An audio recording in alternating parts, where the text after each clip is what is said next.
पांडवों का 12 साल का वनवास पूरा हुआ। वो 13वीं साल छुपकर रहने के लिए अपने अलग अलग नाम धारण करके राजा विराट के वह रहने लगे।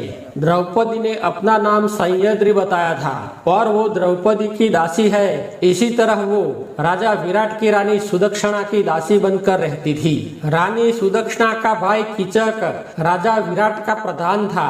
द्रौपदी जब से आई थी तब से वो द्रौपदी पर मोहित हुआ था। उसने कुछ भी करके द्रौपदी को पाने का निश्चय किया था, लेकिन द्रौपदी उसके सामने भी नहीं देखती थी। कीचक हर रोज अपनी बहन सुदक्षिणा के महल जाता था और द्रौपदी को जात पात के नखरे करके मोहित करना चाहता था। वो सुबह और शाम वह आकर द्रौपदी को हैरान करता था। कभी कभी वो द्रौपदी का हाथ पकड़कर अपनी ओर खींचता था। धीरे धीरे कीचक का इतना त्रास बढ़ गया कि वो त्राहिमाम पुकार उठी। अगर वो खुद की और अपने पतियों के बारे में बताती तो उनकी पहचान हो जाती और फिर से 12 साल के लिए वनवास जाना पड़ता। इसलिए वो चुप रहती थी। अब कीचक द्रौपदी को पाने के लिए अपनी हद मर्यादा के बाहर जा रहा था। आखिर थककर द्रौपदी एक दिन खानगी में धर्मराय को मिली और अपने दुख के बारे में बताया, लेकिन धर्मराय ने स्पष्ट शब्दों में ना बोल दिया कि मैं कुछ नहीं कर सकता, तू अर्जुन के पास जा। द्रौपदी छुपकर अर्जुन जी के पास पहुंची और कीचक की बात बताई। अर्जुन ने कहा कि देख, अभी तो मैं गंधर के विष में हूँ, कुछ करूँगा तो लोग पहचान जाएंगे। तू सहदेव और नकुल के पास जा। वो नकुल के पास पहुंची तो नकुल ने भी सबकी तरह ना बोल दिया। फिर वो सहदेव के पास पहुंची और अपनी आप बीती बताई। सहदेव ने कहा कि मैं सब कुछ जानता हूँ, लेकिन तुम्हारा दुख मेरे भीम भैया के सिवा और कोई नहीं भागेगा। द्रौपदी बोली कि लेकिन वो ये सब सुनकर क्रोध में कुछ कर बैठेंगे तो लोग हमें पहचान जाएंगे। सहदेव बोला कि कुछ नहीं होगा, तुम बिना घबराए भीम भैया के पास जाओ। द्रौपदी मध्य रात्रि को चुपके से भीमसेन के पास पहुंची। भीमसेन तो द्रौपदी को देखकर बहुत खुश हुआ और बोला कि तुम्हारा चेहरा फिक्का क्यों पड़ गया है, तू इतनी दुखी क्यों हो? द्रौपदी ने कहा कि तुम सब अपनी जगह खुश हो, लेकिन मेरा हाल बहुत बुरा है। ये रानी सुदक्षिणा का भाई कीचक मेरे पीछे पड़ गया है। वो हर रोज मेरी मजाक मस्करी करके उसके महल बुलाता है। उसने मुझे हैरान परेशान कर रखा है। कहीं भी अकेली देखता है तो आकर मेरा हाथ पकड़ता है। भीमसेन क्रोध से दांत पीसकर लाल पीला हो गया। द्रौपदी बोली कि आप जज्बाती में कुछ निर्णय मत लेना, वरना लोग हमें पहचान जाएंगे। भीम ने कहा कि तू चिंता मत कर, बस मैं बताऊं इतना कर। तुम कीचक को कहना कि जहाँ बृहन्ला मतलब अर्जुन जी बच्चों को पढ़ाता है, उस पाठशाला अच्छी तरह श्रृंगार कर वैभवी पलंग बिछाने को कहना।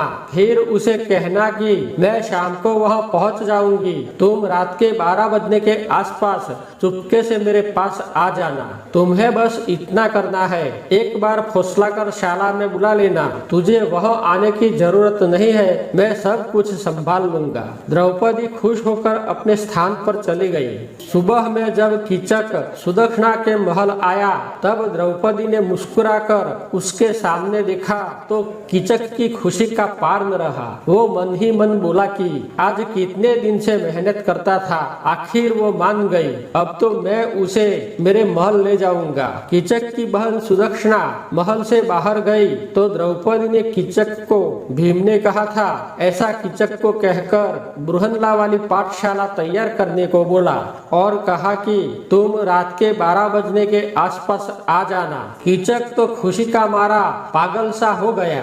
आज वो राज्यसभा में नहीं गया, लेकिन सीधा बृहन्ला गंधर वाली शाला में पहुंचा और अर्जुन जी को कहा कि तुम बच्चों को 2 दिन की छुट्टी दे दो और तुम्हारे रहने का इंतजाम भी कहीं और कर लो। मुझे 2 दिन ये पाठशाला में काम है। अर्जुन जी समझ गए कि अब तो कीचक गया। वो बच्चों को छुट्टी देकर चले गए। कीचक ने शाला अच्छी तरह साफ सुफ करवा के स्वच्छ करवाई। छत पर दीवा बत्ती और झुम्बर लगवाए। शाला के कमरे में गुलाब, चंपू, केसर और चंदन जैसे अत्तर का छंटकाव करके सुगंधीदार बना दिया। सब कुछ अच्छे से सजाकर वो सुदक्षिणा के महल गया और द्रौपदी को कहा कि तेरे कहानुसार मैंने शाला का कमरा तैयार कर दिया है, तुम वह पहुंच जाना, मैं रात के 12 बजे आऊंगा।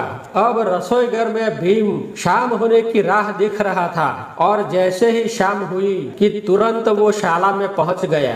अर्जुन जी भी छुपकर देख रहे थे कि क्या होता है। भीम ने अपने हाथ से कमरे का ताला मचोड़कर तोड़ डाला और कमरे में प्रवेश किया। वो कमरे की सजावट देखकर मन ही मन बोला कि पापी मूर्ख कामी ने कैसी तैयारी की है। वो उसके मन में समझता क्या है, एक बार हाथ आ जाए फिर उसकी बात है।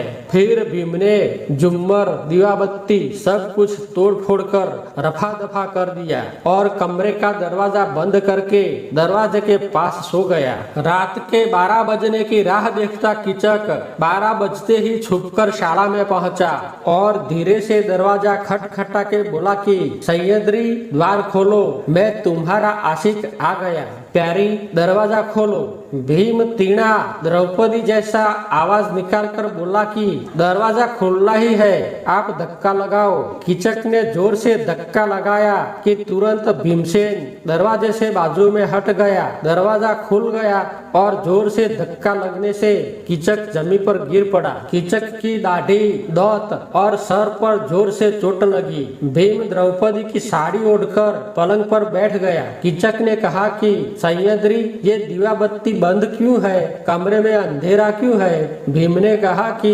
प्रिय, मैं तो आपकी राह देख देख कर थक गई, अब पलंग पर आ जाओ। कीचक खुश होकर पलंग पर पहुंचा और बोला कि सैयद्री, तुम्हारी आवाज कुछ बदली बदली क्यों लगती है? भीम ने कहा कि आज खाने में कुछ ऐसा आया है कि आवाज ही नहीं निकल रहा। कीचक बोला कि कोई बात नहीं प्यारी, मेरे नजदीक आ जाओ। सैयद्री समझकर उसने भीम का हाथ पकड़ा तो वो भड़क गया कि ये तो सैयद्री का हाथ नहीं है बल्कि कोई पहलवान जैसा आदमी का हाथ है। और बत्ती जलाई तो भीमसेन को देखा।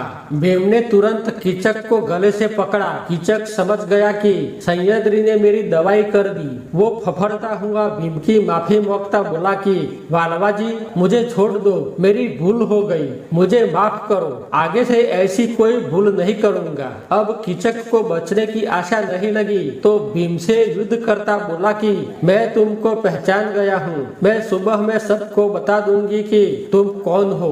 भीम ने कीचक को गड़दा पाटू और डूसे मारकर बहुत मारा और पीटा। फिर बोला कि तू जिंदा रहेगा तो सबको बताएगा न। फिर कीचक को अपनी बगल में लेके जोर से दबाया तो कीचक का प्राण निकल गया। फिर किसी को शक ना पड़े, उसी तरह वहां से निकल गया। मित्रों, आज का वीडियो कैसा लगा कमेंट करके जरूर बताना। मिलते हैं एक नए वीडियो में, तब तक के लिए सभी दर्शक मित्रों को जय श्री कृष्ण, जय माता जी, हर हर बोले।